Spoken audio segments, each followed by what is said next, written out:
If you want to know who I am, picture this: a quiet lake at dusk, a cabin I built with my own hands, and a glossy for sale sign stabbed into my dirt like a dare. My name is Mason Hartley, retired builder.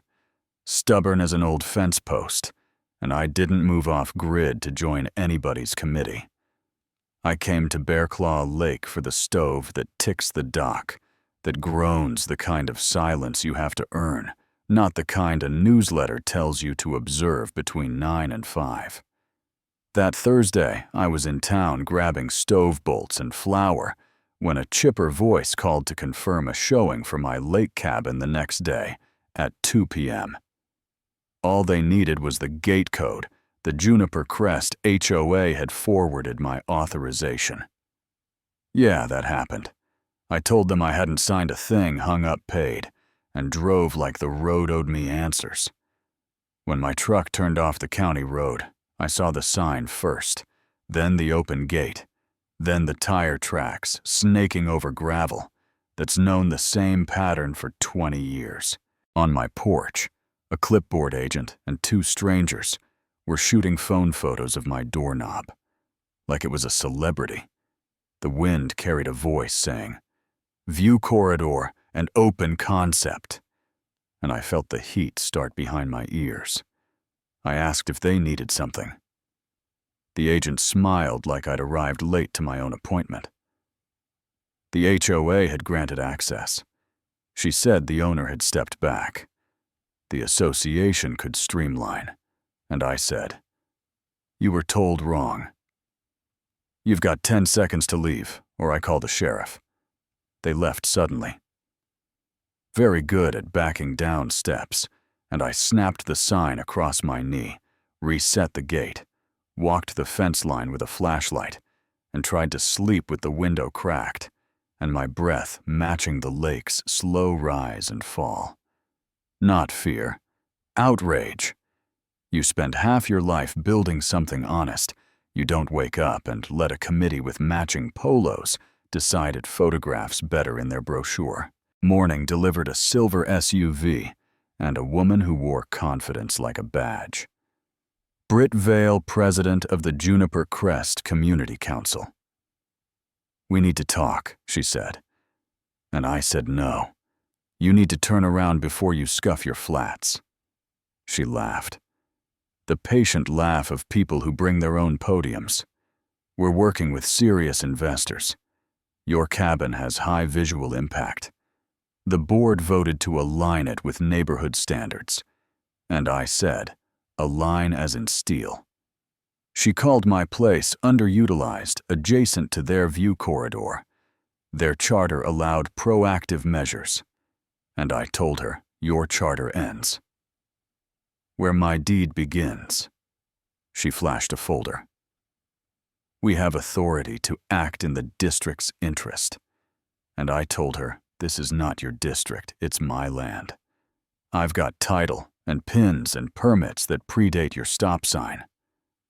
Then she gave me the smile that turns a person into an obstacle on a spreadsheet and drove off trailing dust like a signature.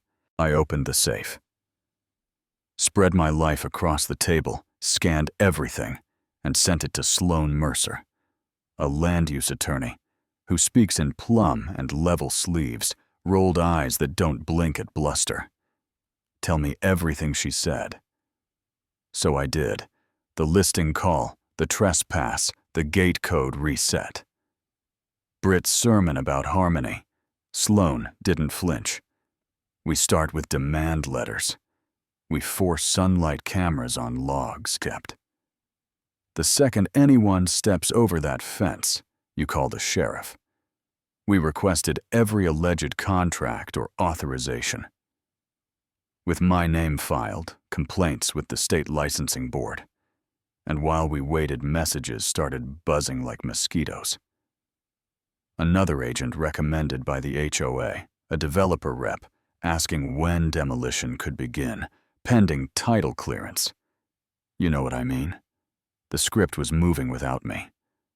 That night, the motion cam pinged a flashlight near the canoe shed. A pause at the back gate. a hand reaching up. Then the feed cut. They found the decoy camera and popped it. Not knowing the real eye sat 10 feet higher, tucked in a knothole. I saved it. Date stamp and all. 3 days later, the HOA's paperwork arrived, and if you want to see a grown attorney laugh without smiling, hand her a forged authorization with the last name misspelled. They had a board resolution claiming power over adjacent visual assets, a limited sale authorization with the wrong signature, and a listing agreement dated 2 months back. Kindergarten art project quality with felony consequences. We took it to the sheriff, filed reports for fraud, forgery, trespass, and the deputy said, "We've heard chatter about Juniper Crest. Looks like you kicked the nest that needed kicking." Inside the subdivision, residents suddenly got an emergency assessment to handle reputation issues. Somebody leaked a screenshot from their private group with Brit typing the Hartley parcel. Will inevitably be integrated into Phase 3. We simply accelerated the timeline to protect visual harmony, and Sloane's jaw went tight. That isn't ignorance, that's conspiracy. We expanded our complaint, drafted a civil suit naming Brit in the association, and Sloane warned me, folks like this don't slow down. When you hold up a stop sign, they speed up. She was right. The next night, my real camera watched 2 silhouettes in hoodies tug the canoe shed lock, peer through windows, rip the decoy lens with a flourish, and leave like they'd filmed a victory. I packaged it all and called an old friend, Zoe Whitaker, a reporter who was born with a lie detector wired right behind her eyes. At a diner booth, I slid her the footage, the forged pages, the messages, and she said, "This smells like racketeering wrapped in yoga pants. Give me a week." While Zoe dug, Sloane offered a chess move. Her friend Eli, an actor who moonlights as an undercover researcher, would play a Midwestern investor with crypto money. Sniffing for lake parcels, we let the rumor float off. Market privacy preferred, and within 72 hours, Brit wanted a meeting. Coffee shop, neutral ground. Eli in spotless trail runners, and a vest that screamed successful on Instagram glasses, with a pinhole 4K camera mic under the collar, and herbal tea for Brit and Cheryl, the same clipboard agent from my porch. The pitch spilled easy. Paperwork can be streamlined. Older owners don't have to be bothered. Authorizations can be handled creatively inside our visual footprint. If this plays right, we can rezone as a cluster and sell in bulk.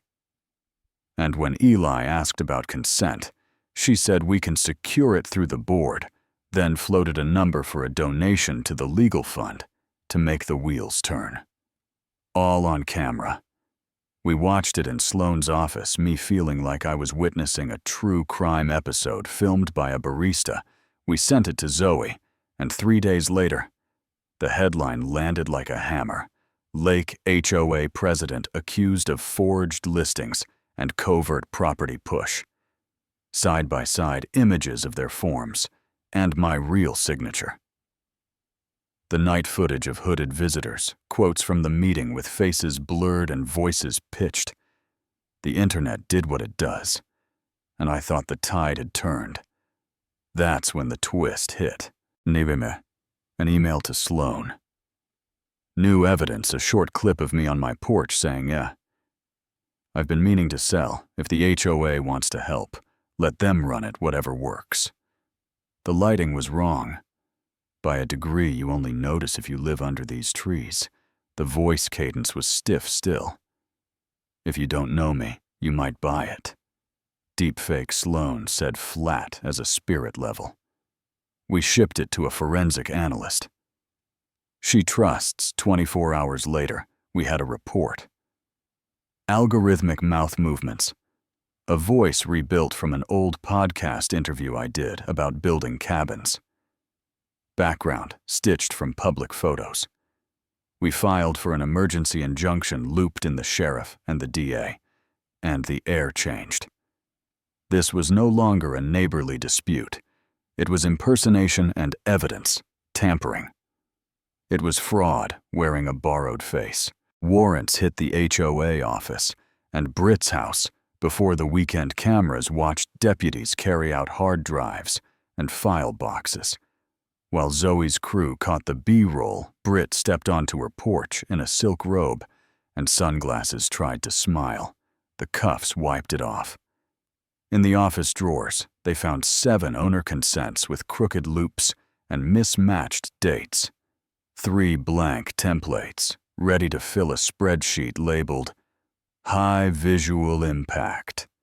Likely absentee, with my parcel circled in red.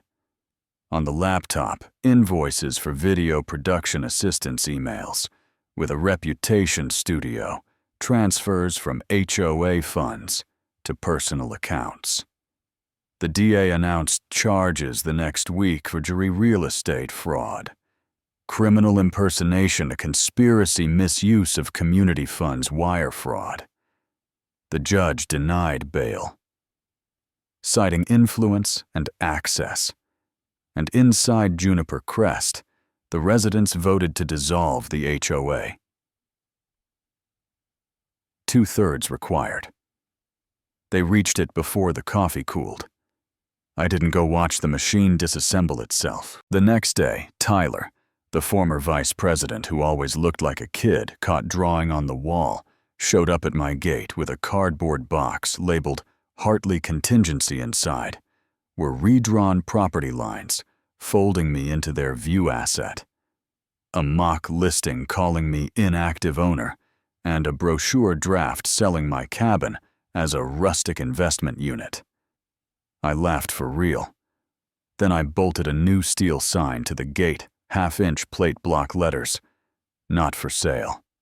Not for HOA. Not for you. A week later, a young couple hiking the ridge read it and yelled legendary, and I tipped my hat and went back to replacing a dock plank that had earned retirement. Peace returned. Not because anyone gave it back, but because I kept it. The stove ticks. The loons call sometimes. I fall asleep with my boots on and a paperback open to the same page. And yet a glossy national developer brochure landed in my mailbox yesterday. Golden hour aerial of the lake, a tiny arrow near my cove. Whispering future potential. No name, just a QR code and a slogan that said, "Progress is a choice." Here's the part the mailer won't tell you. Progress is also a boundary. The line between caring for a community and treating people as inventory.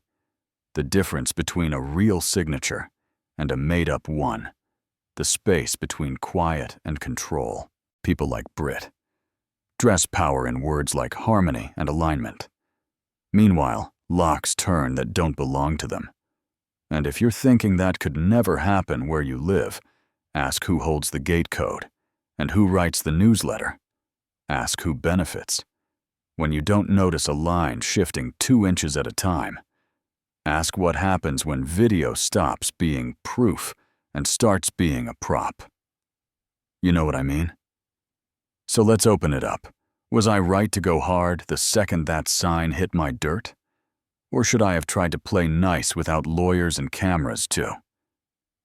HOAs protect neighborhoods, or do they start believing they own them? Where's the line between community standards and private rights?